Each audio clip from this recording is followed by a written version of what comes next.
आषाढ महिना सुरू झाला की काहीतरी तळलेलं आणि चमचमीत खावंसं वाटतं. नेहमीच्या पुऱ्या खाऊन कंटाळा आला असेल तर आज आपण बटाटा कांदा काही मसाले वापरून अतिशय टेस्टी कुरकुरीत मसाला पुरी बनवणार आहोत. तुम्हाला जर ही रेसिपी आवडली तर व्हिडिओला एक लाईक आणि चॅनलला सबस्क्राईब करायला विसरू नका. चला तर मग रेसिपीला सुरुवात करूया. हॅलो एव्हरीवन, मी प्राची नवस्वीज किचनमध्ये तुम्हा सर्वांचं पुन्हा एकदा खूप खूप स्वागत आहे. सगळ्यात आधी आपण घेऊयात एक मिक्सरचं छोटं भांडं. याच्यामध्ये घालूयात कांदा, 1 इंच आलं, याच्यातच घालूयात बारीक चिरलेली हिरवी मिरची, लसूण आणि एक मोठा आकाराचा कच्चा बटाटा. आता हे सगळं आपल्याला मिक्सरला फिरवून घ्यायचं आहे. याची चांगली पेस्ट बनवायची आहे. हे बघा, अशा पद्धतीने मी याची पेस्ट बनवून घेतली आहे. हे एका भांड्यात काढून घेऊयात. याच्यामध्ये घालूयात 1 टेबलस्पून इतकं तेल, कसुरी मेथी, कोथिंबीर.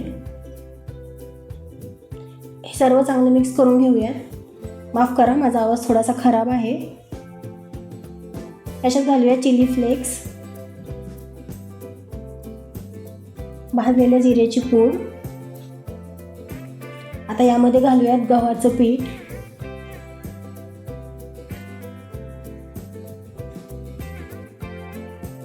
चवीपुरतं मीठ.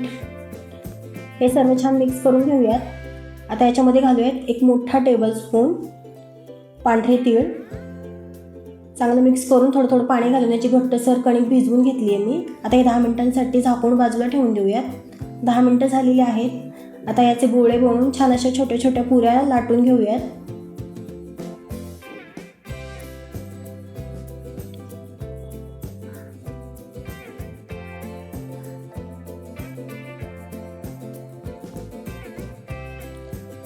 तुम्हाला आवडतील त्या आकाराच्या तुम्ही पुऱ्या लाटून घ्या. इथे मी छोट्या साईजच्या लाटल्या आहेत.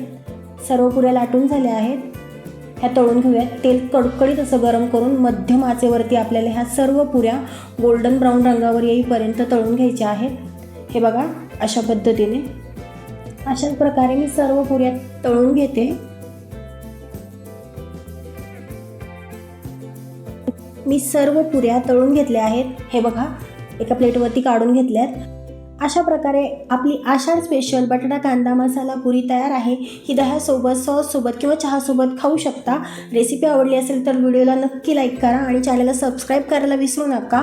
आणि ही रेसिपी नक्की ट्राय करून बघा. ही मसाला पुरी कशी झाली आहे हे कॉमेंटमध्ये मला जरूर सांगा. चला तर मग पुन्हा भेटूयात अशाच एका नवीन व्हिडिओमध्ये. तोपर्यंत सर्वांना बाय बाय.